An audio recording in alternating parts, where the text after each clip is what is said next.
Good evening, everyone. Let's get started. How's everybody doing this evening? We're going to wait a few minutes till folks come from over in the networking and get the program started. Happy to have you all today here in the middle of October, and with all the stuff that's going on. See for the elections, and we're trying to do the startup stuff, trying to recover from hurricanes and all that good stuff. But we're still excited. We're going to keep trying to do some positive things to move our community forward. And I wanted to give a shout out to Keisha, Didi from last week. She did an excellent job with telling her story. And tonight we're going to, I'm going to review some things about the startup ecosystems and kind of give you an idea where we fit in here in Pensacola. And so we'll appreciate you all joining in with us and participating with us. And we're excited to kind of help our local ecosystem here with targeting some early stage of people that are potential founders. So if you already have a startup or have an idea, we are happy to have you participate. And if you, no matter which stage you're at, we're excited to have you participate. But if you don't have an idea, that's okay too, because what our purpose is to let you know we're here for you when you decide to step into the ecosystem and get the help that's available. And like I said, last week, Didi did a great job in explaining her journey, and I shared a little bit of my journey as well. And so, so today, I wanted to kind of give you some perspective of what the ecosystem is, and how widespread it is, and give you some idea of some of the best practices associated with being a part of the ecosystem. So you can, when you do decide, or if you're already in it, you can take advantage of some of the stuff that's going on all over the world. So I'm going to share my screen here. Just bear with me a second, and we'll get started.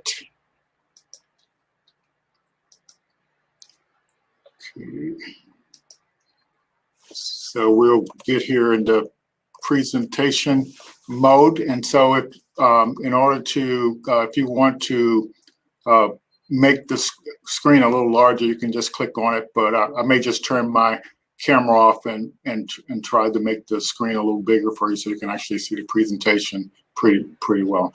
So let's dive into this particular presentation. I think I'll turn my camera off to create some more screen space here.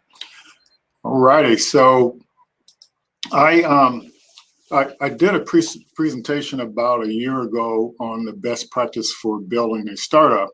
And the main focus was how you as a startup, leverage the ecosystem. But I also wanted to give it from a world perspective, or United States perspective, or Florida perspective, and down to a Pensacola perspective.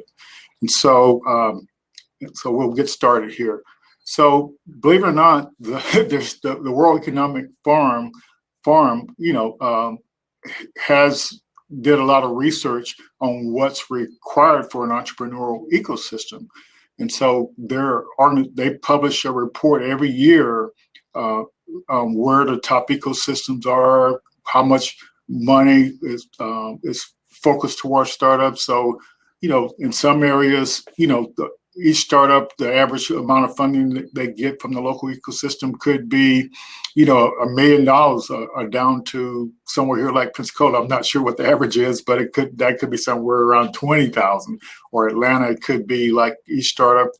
Actually, they support each startup on an average of, let's say, 100,000, 200,000. So it just all depends on where you are, and so there are several components of the ecosystem.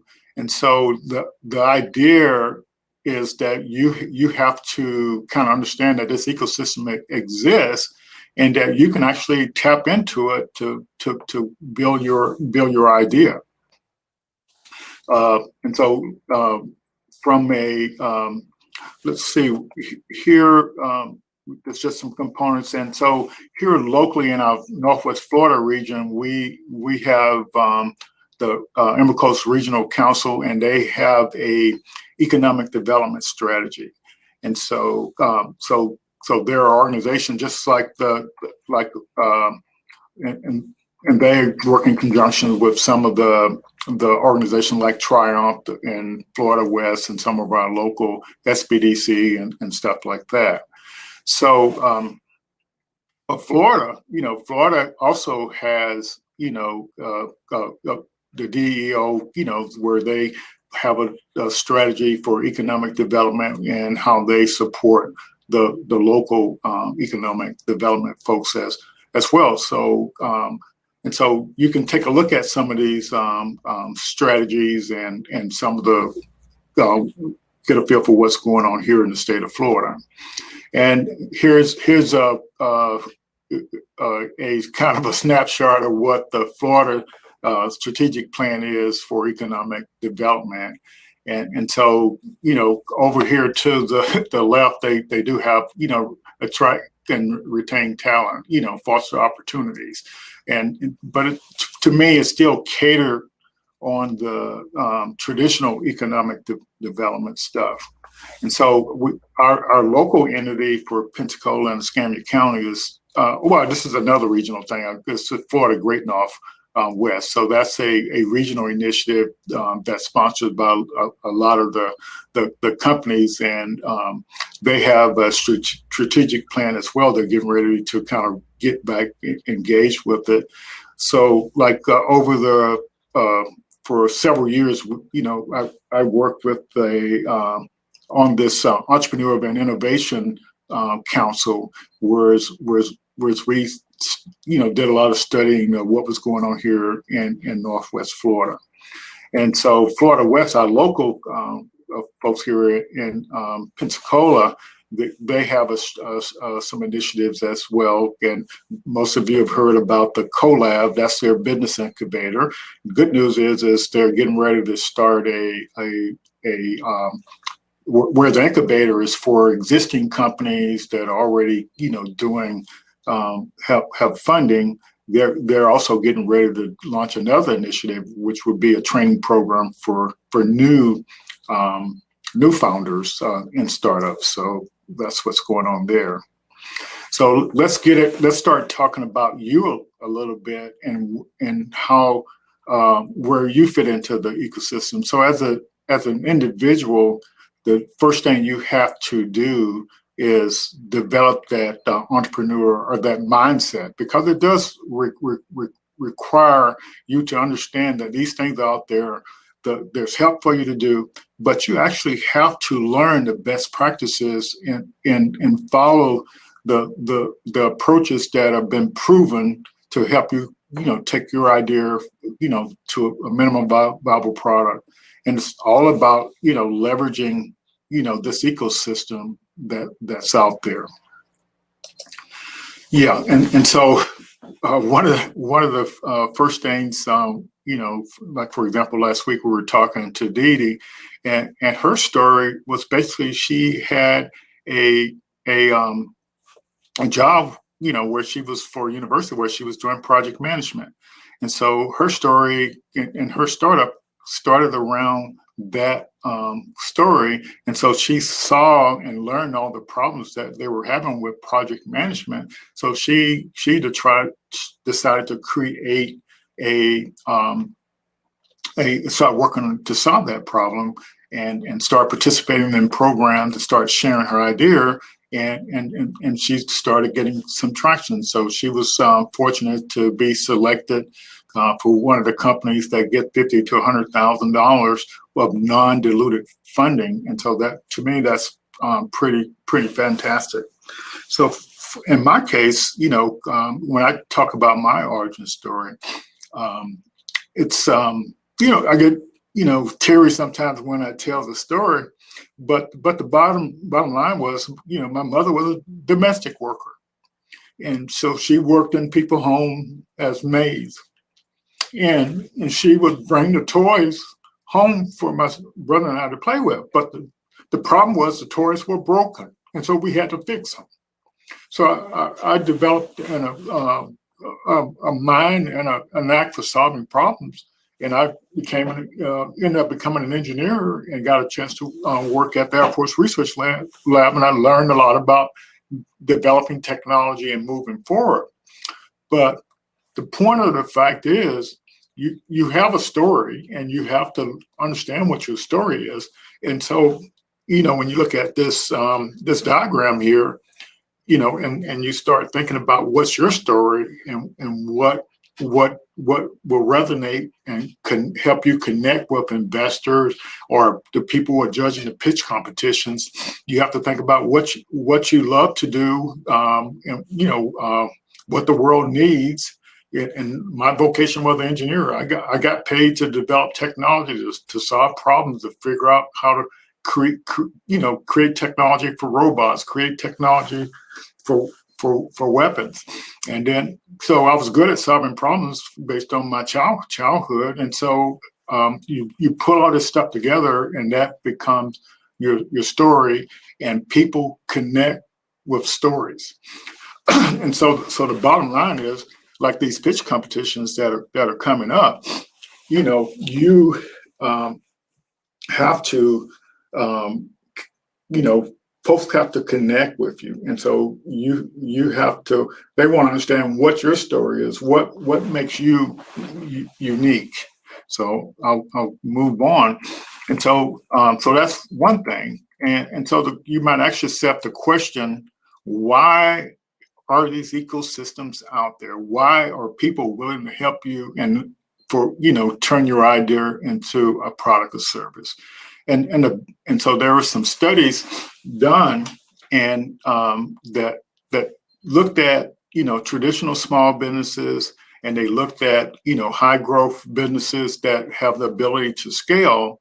And what they found was that high growth traditional small businesses account for 20% of the new jobs, and they found out these startups with these things that scale account for over 50% of the new jobs, whereas big companies like IBM, they're shedding jobs, so they only account for like 20% of the new jobs. So what the deal is so why not create an environment or an ecosystem to support these startups that working on ideas that scale?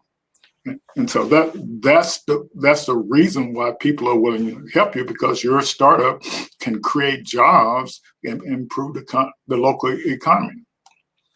And so the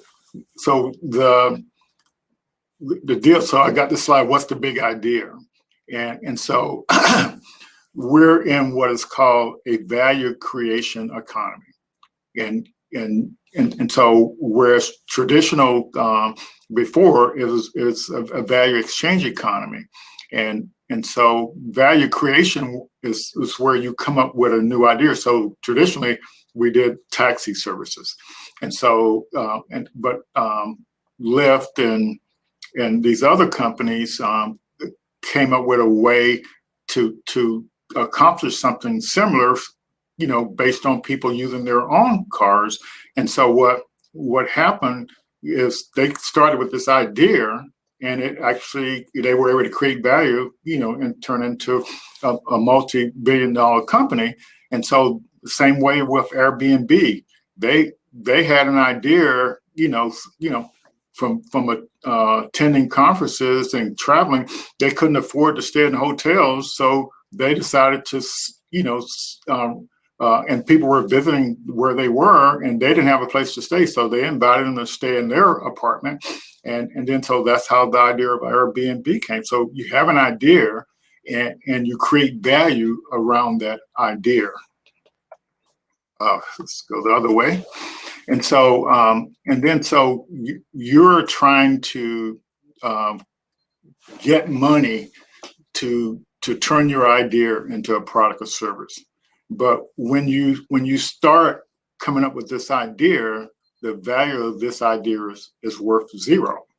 But when you start working with the business model or lean canvas and doing the things that are required in there, your idea starts to generate value.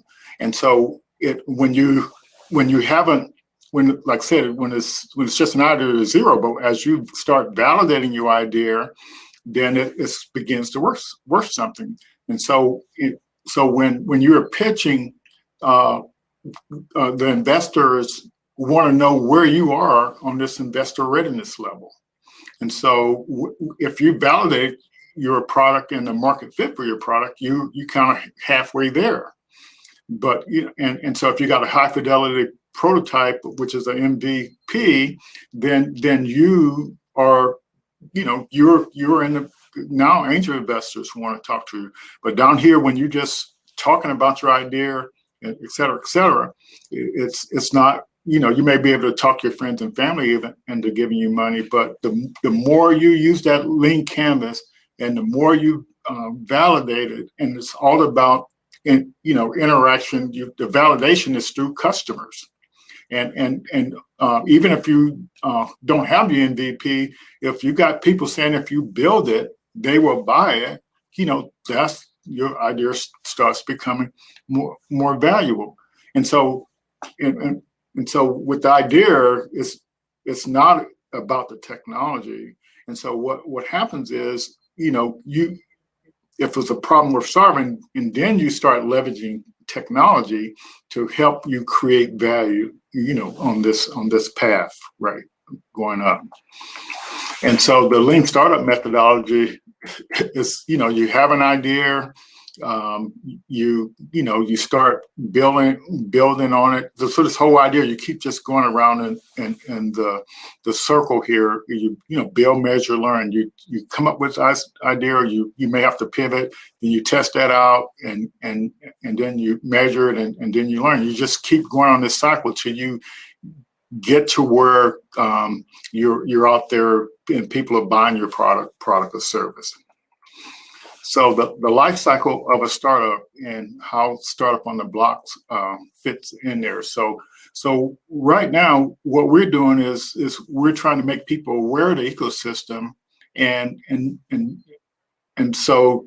make sure you understand the best practice for building your startup, and then we can connect you with the resources on how to go from this idea, to get your concept and, getting all the customer feedback and just move up the ladder where you can actually scale. Here's another look at it from a different angle. And so when you think about, so basically zero, here, you're getting started to validating your product, and you see it basically, you see this validate, iterate, you just keep pivoting. But before you get to the stage, you have to kind of have your idea, form your team, and start trying to move forward. So you're ideating, coming up with a concept, committing to something, validating it, and scaling, and then us moving forward there.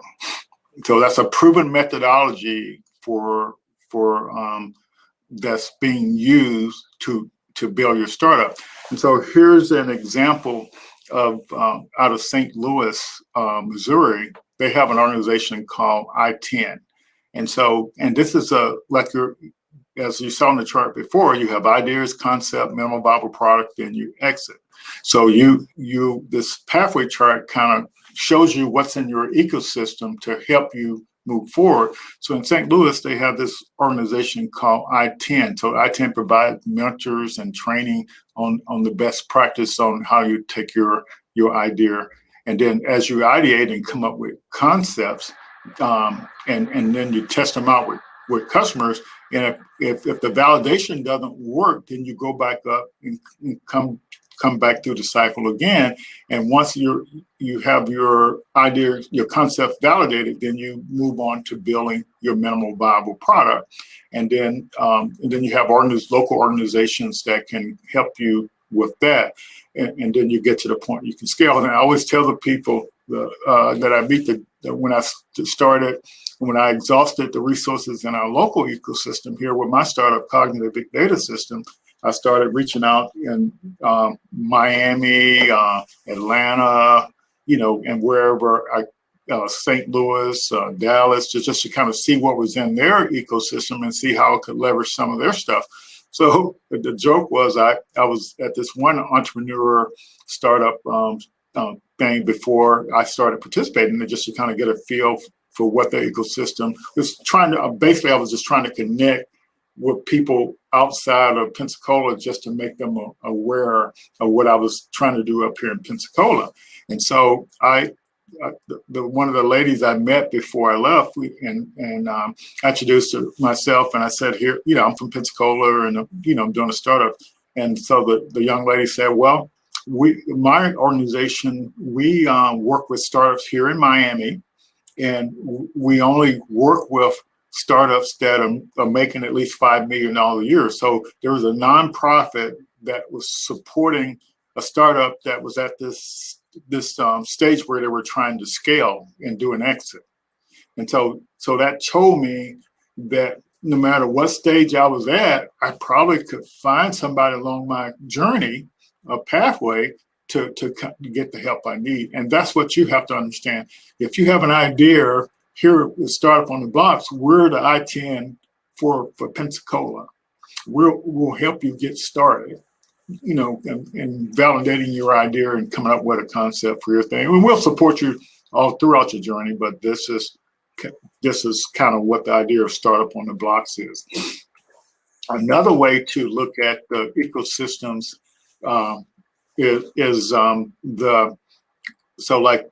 and this is why we say we try to connect you with things. So if you put Startup on the Blocks here where you see this itinerary, so we're trying to make sure you're aware of the funding resources for your company, your startup or your idea. We're trying to make sure you know of the accelerator programs. We're trying to make sure you know all the community resources for your program. And we also, as you get traction, we want to make sure you know where the local facilities are to kind of help you, where you can have an office space or whatever for your startup when you actually get to that point. And so one of the challenges, that I saw from my startup was the talent, issue. So with the Kukua Institute, what we established this thing called a Center for the Innovation Workforce, and at a lower level, we were doing STEM programs over here on the right, where you kind of get younger people interested in technology. But on a higher level, when you look at the college students and the people that are out there working in jobs or have their own company, so what if we could introduce them to the tools that help them create value at their company or be more productive. And that's where these innovation labs came in. You having an AI lab where we can teach them how to use the AI software, having a robotics lab. So if you were working on a robotics application, you could actually learn stuff like that, learn all the tools that are associated with that.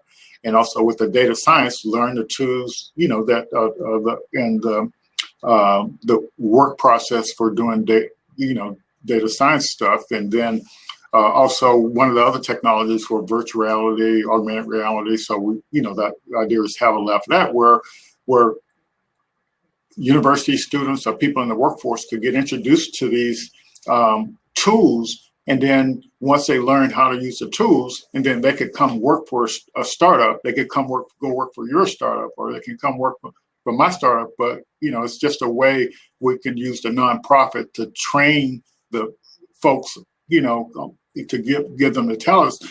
So most people have talent, but they just haven't applied that, they don't know how to use these tools. And so the idea is to introduce the people, the workforce, to these tools so they can actually go be in a better position to help your startup grow. But we have them do real projects like for nonprofits, or they could do a project for you. If you remember last week, Dee Dee said her first MVP was built by the university students as their senior design or master's project. So that's the idea of how we can. That's a need for our local ecosystem. So that's what we started there. Okay, and so here's a version of our local ecosystem, and some of the things that actually happen here, and so like I said, we're in this support startups in this early stage here, and so on and so forth. So so the message to you is there are a lot of local resources here that you can use to help you build your go help you as you go on your journey to build your startup, and that's the message here. But the good news is if all the resources are not here locally, then you can actually leverage the resources that are here in the state, in the region, or in the world. And so, like, here's an example of how Cognitive Big Data System, my startup, leveraged the ecosystem. So Innovation Coast, I ended up getting an idea for the company because Innovation Coast was doing the Innovation Awards. And so I said that forced me to step into the ecosystem to take advantage of what the resources. And so guess what? That part of that competition, they partner with the Small Business Development Center to actually help us develop, what our ideas. That competition was for existing companies, but I decided to go in with a startup just to kind of help people be aware of the technology. And so the collab, so that's part of our ecosystem here as well. And so for Cognitive, I had applied for a program in Mississippi because Versa Advance, he had some property up there in Homewood, and he was a partner at the time, and so we went up to Mississippi and participated in their innovation program, and of course we did terrible because that was kind of our first thing, the opportunity to pitch. Whereas in the Innovation Coast thing, we didn't get a chance to pitch. But the collab, they had a demo day, which I wasn't a part of the collab, but they invited me to pitch my idea, at the collab thing, and so that was pretty neat. And from pitching there at their demo day, I got referred to the Venture Hive program. And so, like Dee Dee said last week, everything builds upon everything else. So by participating in this Innovation Award thing, I got some help from here, and I got some help from here, and then this Venture Hive program was for veterans, and so from when I applied for that program and got accepted, what came with that training program was a $25,000 grant, and so guess what they taught during that 12-week acceleration program? They taught the lean startup methodology. That's what they did, and that's where I started paying more attention to it and moving forward. And so ended up getting some press from the local TV station and tried to leverage the university as much as possible. Got a chance to speak at the Defense Work, which now is called the Doolittle Institute. As a part of the startup innovation, IT Gulf Coast would go network at their events, and they sponsor IT and Wired. So this presentation I gave here, was actually the first time I did it. I actually did it at the IT and Wired last year. And so Cox, and I guess this is our old logo, we have a new logo, but they had a program, Get Started, called Get Started. And so that program, it was pretty interesting. I was excited that they had a program, and it wasn't really all that well publicized, but so I actually, as a part of the Pensacola network and stuff, and Cox is one of our partners there, so I help them promote the program. But so the idea of that program was you had to submit a 250-word describing your idea. You didn't have to have a business. You just had to submit that, and they had less than 30 applications of those ideas, and so they picked the 5 of those applications, and those 5 startups founders got a chance to pitch their idea. And so what was neat about, and so when the competition came around, they had a vendor tables for the 5 companies. So my team, we set up our table, and then people got a chance to come by and talk to us and see the demonstrations of our products. And then after that, we got a chance to get up and pitch. And the pitch thing, I think, was only it was either 3 minutes or 2.5 minutes. It was like really short. And so this, I want to point out a couple of things here. Like this Coast Innovation Awards, when they did their competition, their first prize was $100,000. I think the second prize was like $50,000. And the third prize was, I can't remember what it was. It may have been $5,000 or $15,000. I don't remember. But I didn't get selected in the top 10 on that, so I didn't get a chance to pitch. But the point is, there were less than 30 applications in that too, and one of the prizes was $100,000. And so the Venture Hive, I don't even think for their first program over in Fort Walton, I don't even think they got 20 applications. I don't know how many they got, but because I never did really ask.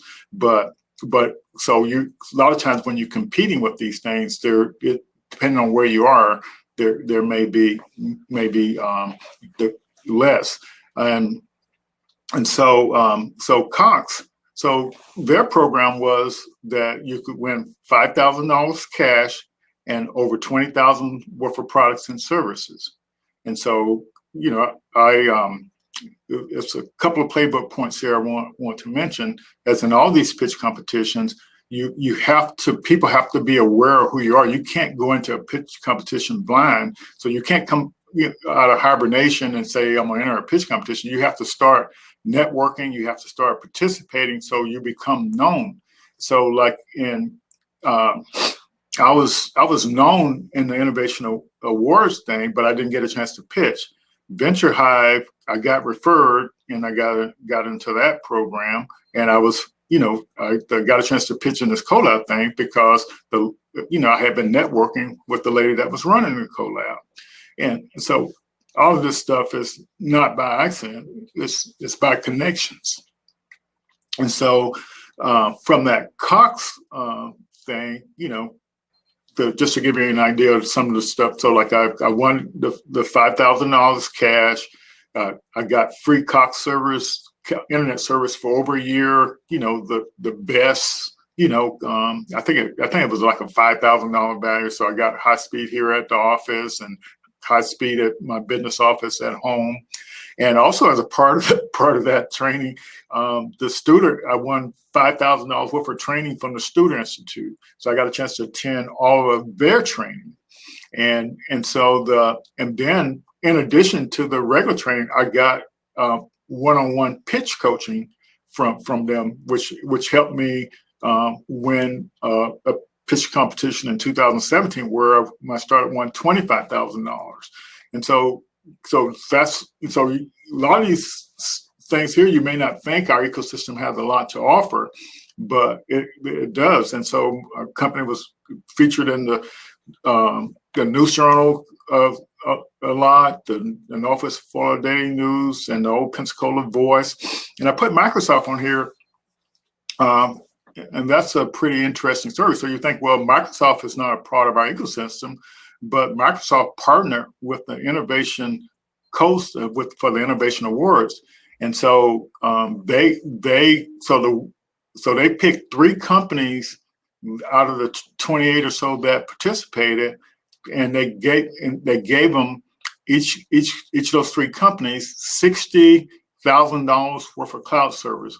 That's equivalent to $5,000 a month. So in 2014, when I entered this competition, I hadn't formed my company, but I had a website for my company, and I started pitching my idea. So guess what? My company was one of the three companies that Microsoft picked from that original competition that I participated in. So and so that was $5,000 worth of cloud credits, where we hadn't even built our application. But so for you now, what that means is if you have some software, or you start working on your venture, and so now companies like Microsoft, Google, Amazon, they will provide you free service to use their cloud to deploy your product, your minimal viable product, and so that's pretty amazing, I thought. And the irony of that was, and so this was like in the fall, and I think I registered to go ahead and get that like right after the first of the next year. But in August of that following year, I got an email from Microsoft. They said, well, what it really equated to, Google was giving out $100,000 a year to start us on their cloud service, and Amazon was giving out $100,000 for people that got selected in their program. So Microsoft decided to say, well, we're going to outdo both of those, so we're going to give out $120,000 worth of free cloud service.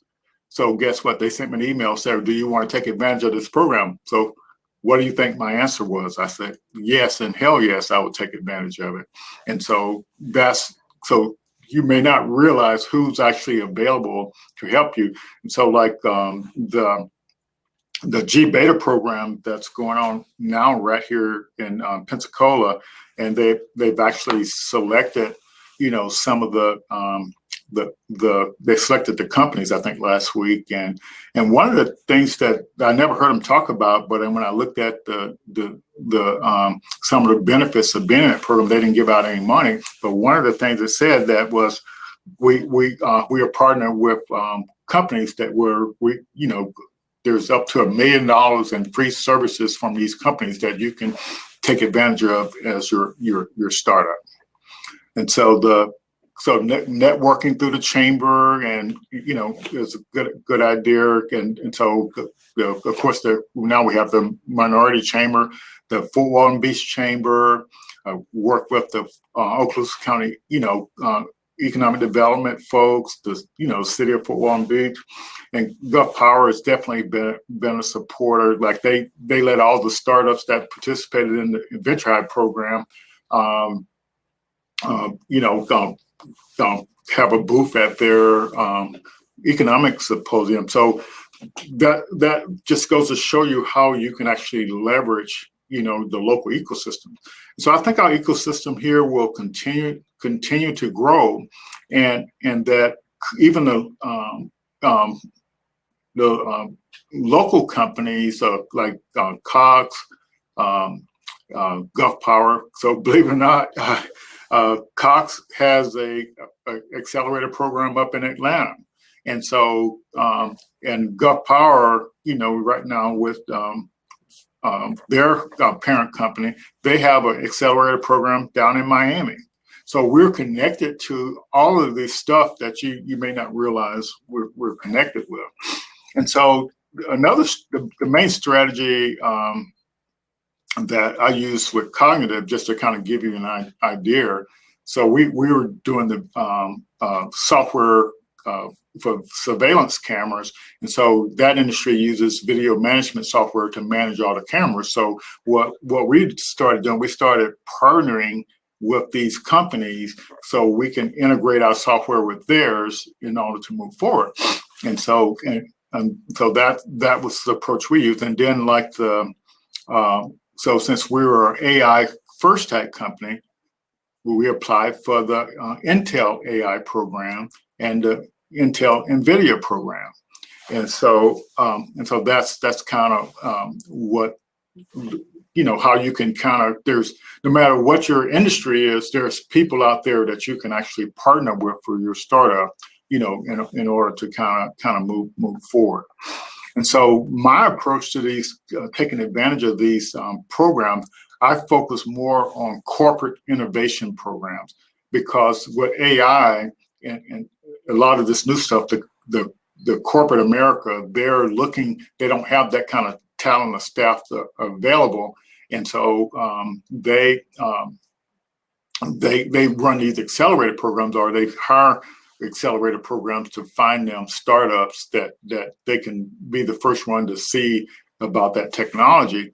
And so one of the programs I applied for was with Wells Fargo, and I made it to the finalists.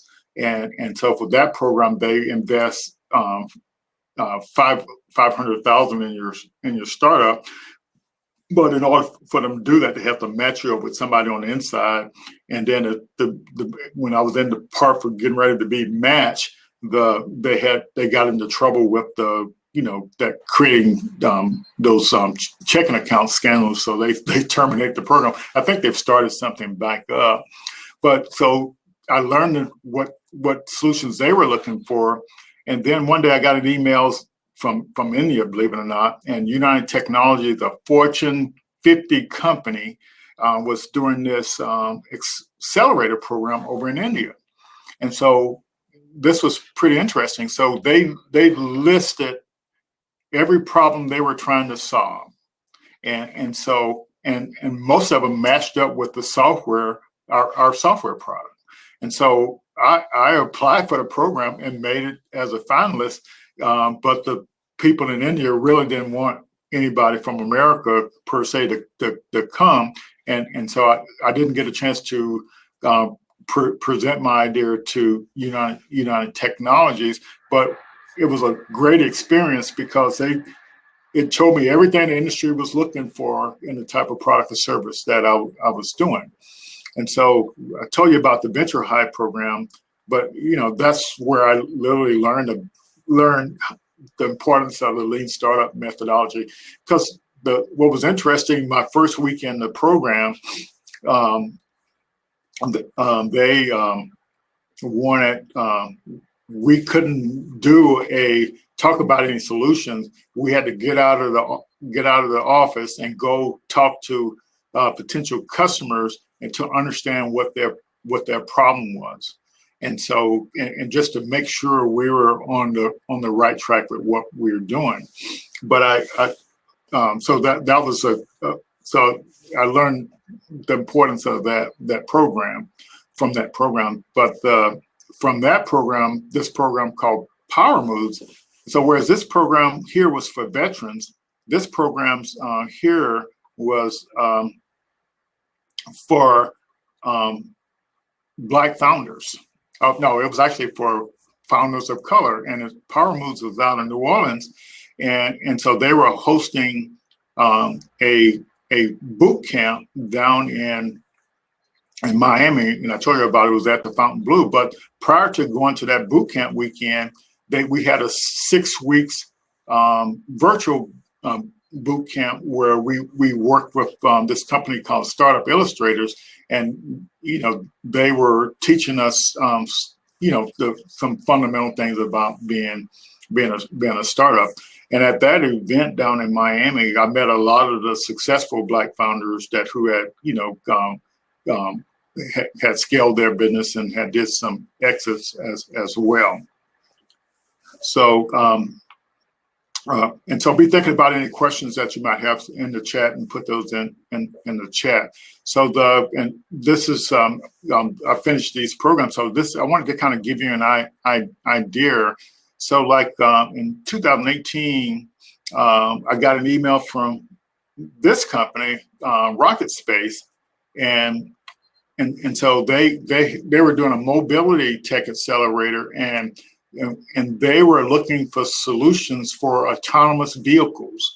And so they said, well, what does video surveillance have to do with autonomous vehicles? So the cars have video surveillance systems in them, and so they wanted a startup to do a proof of concept of of technologies that could actually be used in these autonomous vehicles.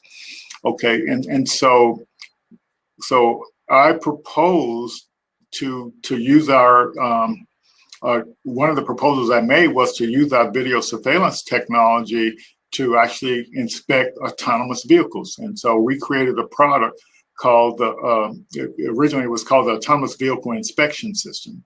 And so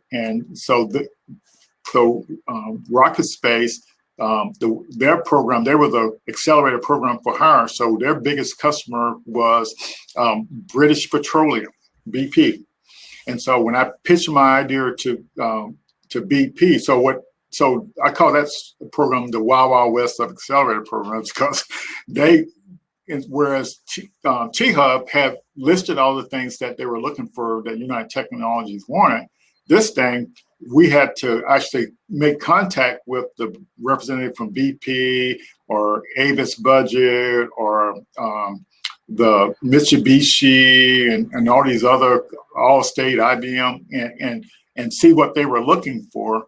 And so I was able to make contact with a couple of them, and so I pitched this idea of this autonomous vehicle inspection thing. So we got selected for that program. I was one of 10 companies from all around the world that got selected for that program. So I got to work on the project for Avis Budget, because they wanted to apply the thing to their rental car inspection, and so IBM, I made IBM in that instance. So the lady that was head of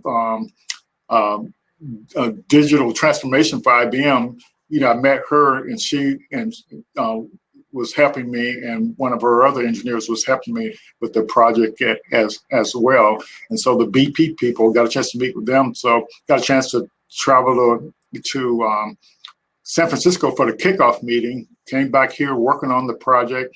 And then when they wanted to do the demo in London, so I had to take a week off to go over to London to pitch my idea, pitch the results of the program over there. So that was a real challenging event.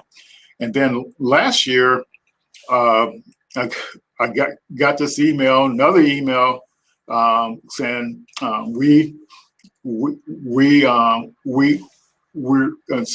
and it listed all the things that the companies they had. So in Poland they had these accelerator programs, but they used a corporate innovation approach as well.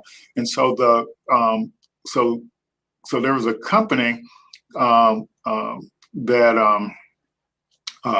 owned all these office buildings and one of the largest office complexes in Poland. And so they were looking for a solution for their surveillance cameras, at their location. And so the irony of this program is none of these programs I'm telling you about, you have to give up anything. They pay you to participate. And so with the Rocket Space thing, they paid me money to mature my solution so that they could get an idea of what was possible with that. And then same thing with the Poland prize in Poland. So all I had to do was they paid the money, and then I had to just improve my software and show them how it could actually apply to monitoring surveillance cameras in a business development center. And so the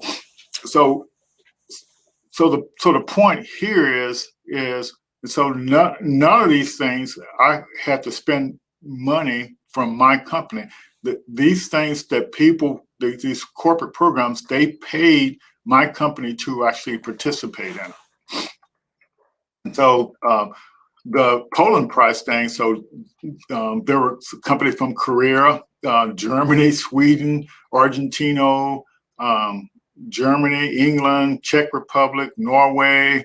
I'm not sure what that is down there, but from all over the world. So guess what? Look there. They only had 119 applications from 26 companies. And so my competition there wasn't that great. This is the business development, the complex where they where I had to do the pilot thing to demonstrate my software at this office complex. And now there's another tall building behind this building. My office was in this tallest building here over there. So they provided office space for 4 months over there while we worked on their technology.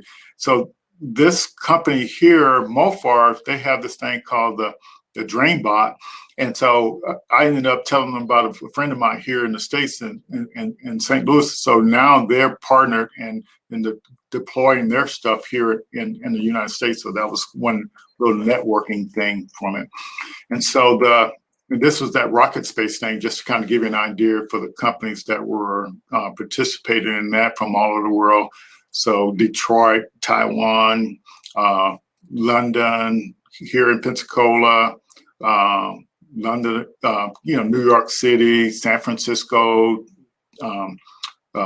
there's over in China, Jerusalem. And so we were one of the few companies that actually made as much progress on our solution. This company, just to show you how powerful these programs are, BP has purchased this company right here out of China, and so they are. And so when you connect with these corporate innovation programs, you have an opportunity to move forward. So I'll stop sharing and use the last 10 minutes here to kind of turn my camera back on.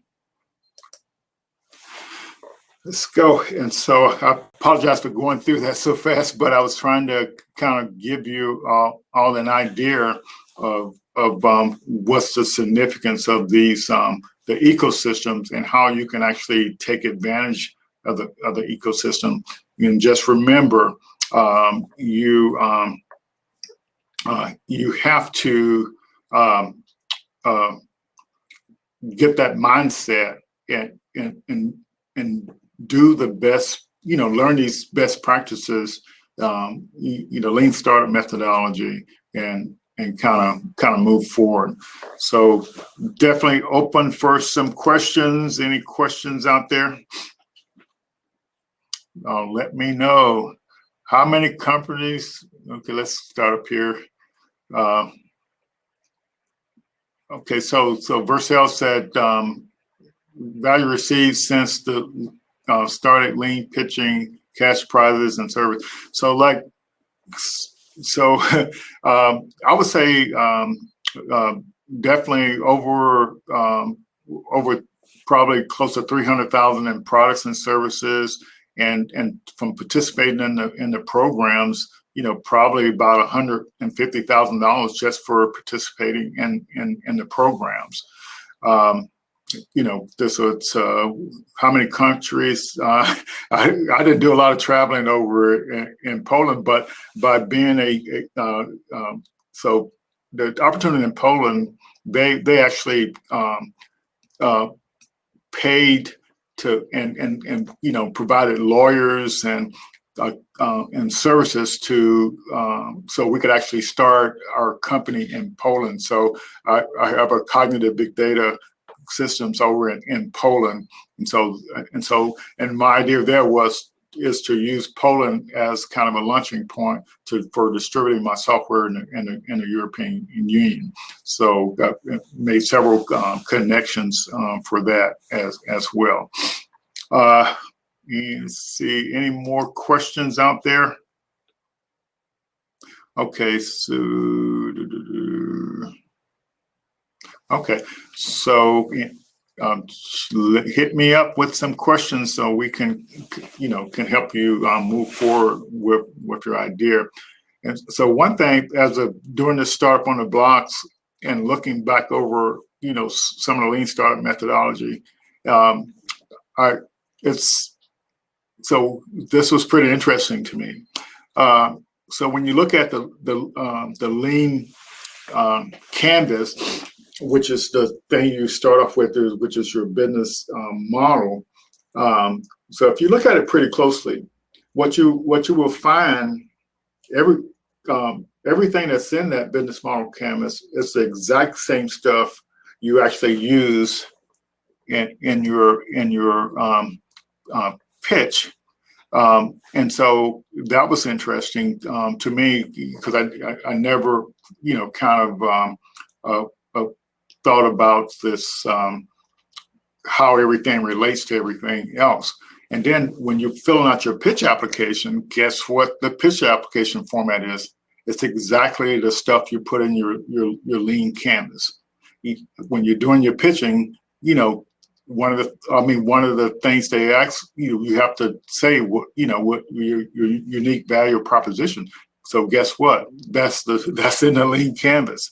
Your business model is your revenue model. All that stuff is there, and so so everything builds upon everything else. And so when hello, what's going on? You decided to come on stage? Yes. Here has a question. Sure.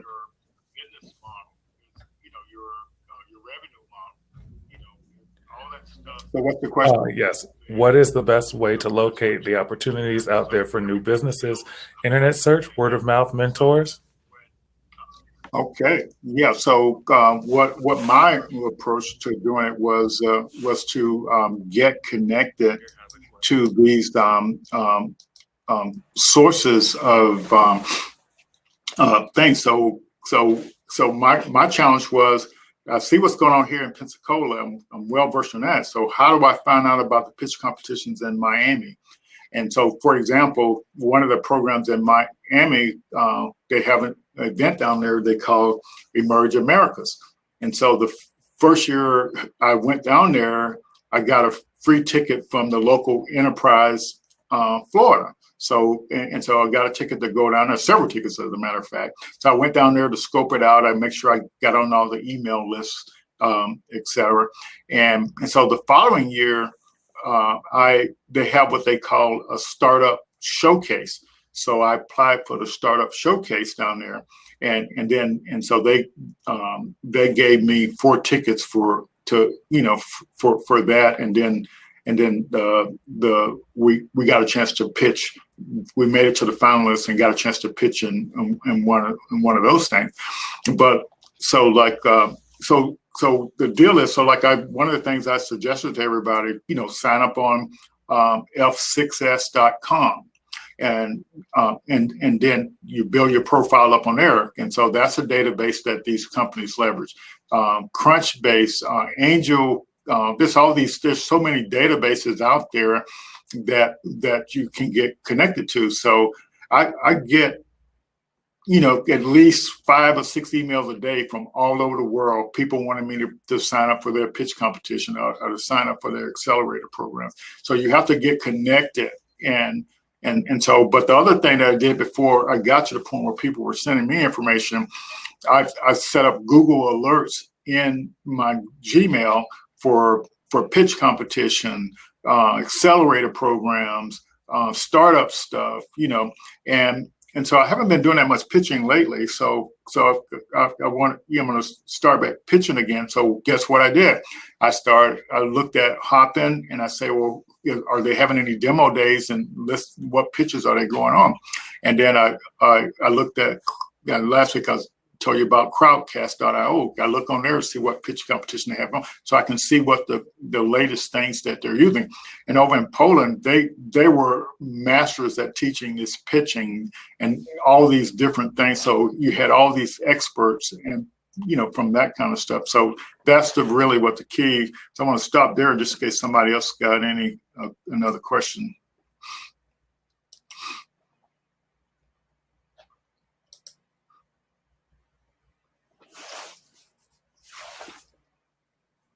Lloyd Jr. is coming back on here. So you could just turn your mic on if you want to, just to ask the question. No worries. I just wanted to also say Carlos has a question about transportation during the pandemic, getting to these. Is there any other alternatives, maybe some online pitch competitions that are available? Well, that's all that's available now is online competition. That's the pandemic has created this atmosphere where everything can be done virtual. And in the chat earlier, I was listening to some pitch competitions today, and so I put the link in there for that. So take a look at it, and that'll give some idea of what it's like to do a pitch competition, and the investors are telling you what they're looking for and the kind of deals they actually fund, and so on and so forth. So let's see.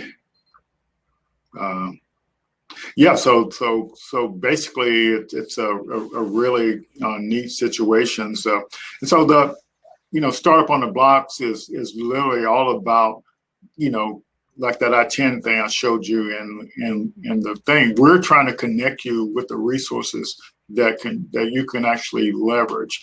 And so so just connect with us. We post everything on Startup on the Blocks on the Facebook page, and if you're attending the events, you should be on our email list, and we're going to start our first cohort. We're going to start advertising for that in the near future.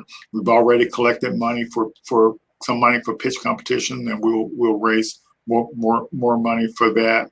But so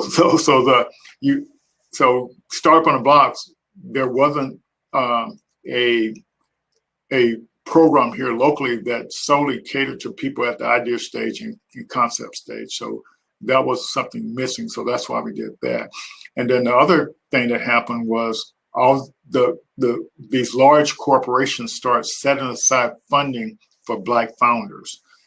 So there's probably over $500 million to $1 billion that's been set aside for Black founders. But if you don't have the skills to articulate your idea and you're not doing the best practice for building your startup, you won't be able to get access to that money. And so that's why we're doing what we're doing. But we appreciate all the folks that are participating. So we want you to actually, if you know somebody that's working for a company that has an idea, we're looking for people like that who understand what the problem is, but they don't. We're going to help them with learning the best practices for building their startup, and kind of connecting them with the resources that they need. And so the last motivation for what we're doing is that the projections for currently there's a big wealth gap between white people and Black people. So whereas the average white wealth is over $100 million, the average Black wealth is just over $20,000. And so with all this automation that's coming up in the industrial 4.0 revolution, there is predicted by 2053 and even sooner now because of COVID that the average Black wealth will go to zero. It will go to zero. And Lloyd Jr., you were mentioning some research from the Proof thing about the full-time work. Do you remember what you came across there? For I believe it was through Avis Gambia. No, yes, it was Avis Gambia. Yeah, they were doing research, and they were saying in 10 years, 60% of the African American workforce that are in service-based jobs will be out of work.